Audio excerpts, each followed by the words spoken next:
Hi guys, welcome to training video number 2, self-acceptance.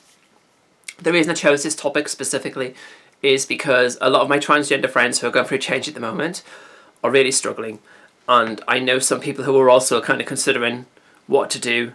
They're at a crossroads in their life and they don't know what to do, and they have a decision that they know that they need to make, but they're struggling with making that decision through fear, through uncertainty, and through misconceptions about how things will be when they change. And I'm going to say misconceptions because I had exactly the same fears before I transitioned, and it doesn't matter whether it's a transition or any change, massive change that you're going to make in your life, there's always going to be those fears that you have.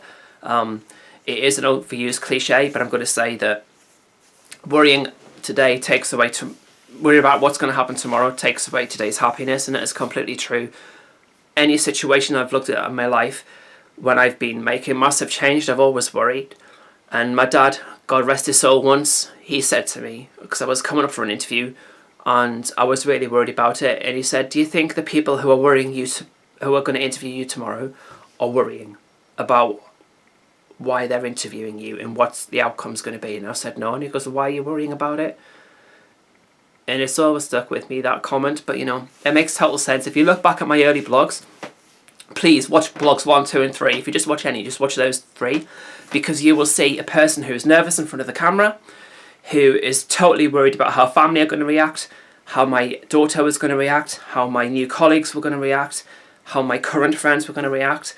And all of these things, whilst I've lost some people along the way, I've actually gained much more in the person that I've become. And you have to, being transgender is a very selfish thing, because there's a basic psychological human need called belongingness, and I have studied psychology both at a basic and an intermediate level. I have an advanced diploma in psychology, and I'm not saying this to brag, I'm just saying this because so you know that I have credentials when I'm talking about this. But there is a basic human need called belongingness. You know, we need to belong to our social group. We have this idea of where we fit in and stuff, and if we are in danger of being ostracized, then it's a really scary place to be, and it can kind of affect our emotional well-being and our physical well-being as well. I understand that, you know. Certainly our first social and physiological support group, if we're lucky enough to have one, is our families. I've lost my dad. He died of cancer 9 years ago this August. So I've already lost some of my family, but the last thing my sister said to me is, don't call me again unless you're a man. So as you can probably appreciate, I haven't spoken to her now for almost 5 years. My brother, he doesn't really understand it. He said, you know, if that's what you want to do, then I'm happy for you. But, you know, I haven't had really any contact with him now for 2 years. My mum, that's a toughie, because she says she'll never understand or accept me. She's angry at the fact I never went up to see her to give her a chance to say goodbye to the old me. When I phone her, she dead names me. If you don't know what dead naming means, she uses my old name, she uses male pronouns. And if it hurts me here, because, you know, I'm a far happier version of the person that I was before I transitioned. You know, I've achieved a lot more. You know, I've been recognised for awards and stuff, and that's not why I do it. I do it because I want to be the happiest and most giving version of a person that I can ever be. That's why I do all these support groups and stuff, not for anything other than to help others go through what I've been through. How wonderful a feeling is that? But I'm going off track. So there is a basic psychological need to belong to your peer group, whether it's your friends, your family, whatever. And a lot of people struggle with coming out because they're afraid that they're going to be ostracized from this group. And if that is your main support group, it's a really scary place to be, and I get it, I understand it, I've been there. But I promise you, the only person that you're hurting in not living your truth is yourself, and that is massively, massively damaging. I mean, many people have committed suicide over the years because they're not living their truth. And if you go back a few years, you know, Layla Alcorn, who was a famous trans teenager in America whose parents tried to put her through conversion therapy and stuff and wouldn't let her be herself. So she took her own life because she couldn't handle a world where she couldn't be herself. I've been there myself. I tried to commit suicide when I was 23, and I'm not sharing this to trivialise it. I'm sharing it because I know what it's like to be there in such a desperate situation where you don't feel that you can affect change, that you feel that there is no other alternative other than to end your life. And whilst it is a selfish thing, suicide also, I understand it because it's a way of escaping the pain and the hurt that you're going through. People in our lives have these conceptual cages, if you like, or they have these boxes that we fit in. So my mum, one of the things that she said to me, and it's really struck with me, she said that, well, I thought you were happy. I thought, I was married, I had a daughter and stuff, and she did think I was happy. I was happy to a degree, but I wasn't being me. And the internal struggle that I had through not living my truth, it was visible. I was stressed. I was really angry all the time. I have friends who used to give me like a CD with like dealing with anger and stuff. That's how different a person I was back then, because I had this internalized kind of rage that I wasn't expressing myself as a woman and I wanted to.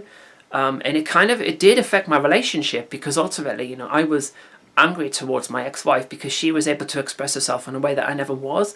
And when my daughter was born, I've never been angry towards her for being a girl, but there was a kind of a... I'm using kind of again, I do apologise, I'll try and stop.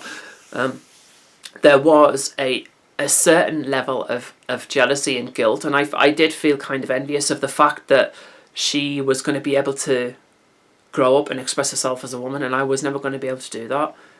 And that's something I found. I will say this in my talks as well. I want to give in talks, but I own that, and I struggled with that.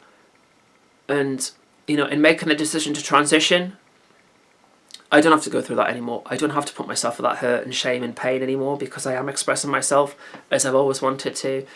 And I can assure you, the fears and the pains and the worrying that you're going through, some of them are going to be real. You are going to lose some people along the way, and that hurts. I get it.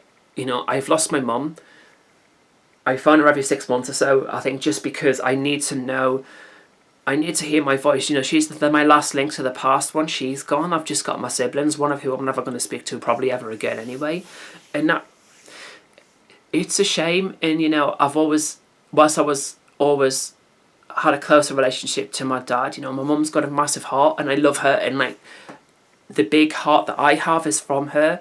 And, my mum gives the best hugs, and I hope one day I do see her again and hold her. But, I understand what it's like to be afraid of losing family and friends and stuff. I say this in a lot of my blogs, but I would rather be loved for who I am. I'd rather be hated for who I am than loved for who I'm not. And, this is your life. In our current understanding of life, if you believe in reincarnation, or if you believe in the soul going on, or whatever it is your beliefs are, in our current understanding and our knowledge, that this is the only shot that we get at this experience of life. So why waste it being something that you're not? I promise you that the fears and conceptions that you have aren't true before you transition. I look at my first few videos, I was petrified about how my colleagues were going to be. They've all been amazing. Hi guys, I'm still on the same team that I was when I started my transition. It's almost 5 years now, and they were amazing, really, really supportive. They were just happy to get another member on their team who was going to share the workload. But, joking aside, they've all been amazing. They've all accepted me for who and what I am. People who were in my life previously have contacted me through social media and said how brave and amazing and inspiring I am. I don't see myself as that brave and inspiring. I'm sharing my truth. I'm hoping to help others to live their truth and sharing my own. But, the fears that you have, they're not really real. And, your brain, as I talked about in the last video, has two modes. You either have autopilot or emergency stop. The brain doesn't like making decisions. It fatigues it. And, we are programmed at a primal level to avoid things that hurt us or that cause us shame or are difficult. And I think that's the reason that a lot of people don't follow their truth or express themselves in a way that they want to, because they're afraid of people calling them out, people being horrible to them, people rejecting them. It's that whole sense of belongingness that I talked to you about earlier on in this video. it's real. It's very real, and I've been there and I've been through it, and I understand what you're going through. But believe me, look at this person now speaking to you in the camera, and look at the person in the first 2, 3, 4, 5 videos. You will see a massive change, and that's because I'm living my truth, because I'm happy in who I am. And you know, isn't that the point of life? The point of life is to be. If you ask any person, even Beyonce in one of her albums, I think it's number 4, she's asked, what do you want? And she says, I just want to be happy. Most people, if you stop and interview them on the street and said, what do you want out of life? They'll say they want to be happy. Happiness starts with you. Happiness starts with self-expression, with self-love, and just being the person that you are. I promise you that if you do lose people on the way of expressing who you are fundamentally, then they're not the right people for you. They're not the people who are going to be in your life and mean and matter the most. The people who I have made relations and connections with in the last 5 years are the most kindest, wonderful, compassionate, caring people I've ever met. They are my family now. And as sad as that makes me, you know, I would rather be in this situation I'm in now than the one I was in, say, going back 6 years. I was an angry, sometimes obnoxious, horrible individual, and I'm so glad that I made the change, because had I not, I don't think I would be here. I honestly don't, because I didn't like the person who I was, and I struggled with the fact that I couldn't express myself in a way that I can now, and I honestly don't think I would be here. And I'm so glad that I did it, so just keep going. It's hard when you lose people, I get that, and it's hard when you're struggling. I've been there. I can help you through this. You know, I do offer free coaching sessions to the, you know, as an initial session when anyone contacts me through my webpage. So, you know, we can have a chat and let's see if we can work together, and I can coach you through these difficult times. I've been there, and I'm living proof that living your truth is the best decision you're ever going to make. So I'm going to end it there. Thank you so much for watching, and I look forward to sharing next week's training video with you. If you have any issue that you're struggling with regards to change, comment in the video, contact me through my webpage, on my Facebook page, you can message me, whatever. I just want to help people with the struggles that they're going through, and I can do a training session on a blog on it. Hopefully you've enjoyed this session. If you do like this session, please subscribe so I can send you updates with my weekly training videos, with my blogs. If you subscribe to the website, you'll get a direct email when I do upload a new blog, and you can able to print that off and use that to help you, to guide you, to coach you. And I'm also going to start loading these blogs up to YouTube as well. I do have to iTunes. I do have an iTunes podcast as well. I've now borrowed. I've got a microphone off Jake Edwards, a very good friend of mine, and yeah, I look forward to sharing that with you also. So thanks for watching. Take care, and as I always say, be yourself, no one else. Bye.